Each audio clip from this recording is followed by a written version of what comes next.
Ayan, dahil medyo mahaba na yung video natin kanina, so hindi natapos. Diba? May kanin na kami dito, guys. Wait. Ayan, dami na. Kaluto na. So, ayan yung final ng ano ko. Ginawa ko, lachan taxi. Hindi na masyadong may sarso.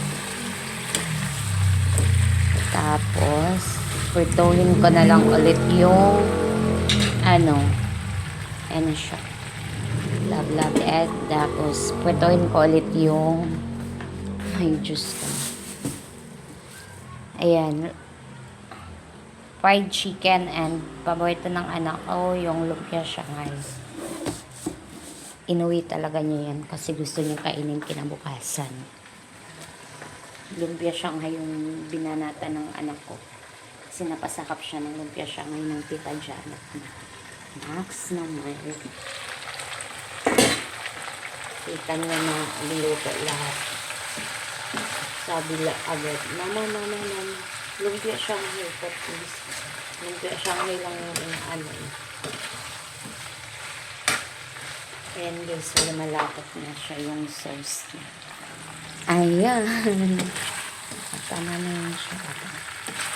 Nag-absorb niya yung ano. Ayaw kasi yung madaming sabaw.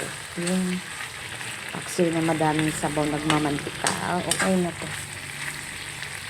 Lachan paksiw. Yum, yum, yum. Love, et. Luto na yan. Ready for it na yun guys. Kaso yung mga anak ko, ate niya, nasa kwarto, tulog pa. Tapos yung kuya niya, hindi tulog pa din. Ayun yung kuya. Tapos yung mati naman doon. Nasa loob ng kwarto. Siyempre, prepare muna ako ng makain namin. Ayan, gagawala ako ng juice.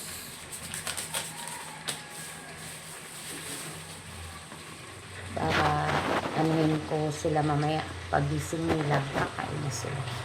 Pero kain na ako. Mauna na ako sa tatlo.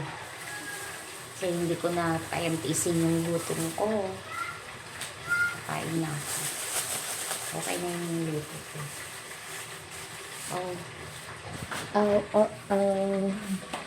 Patayin na natin itong ano. Patay ko na yung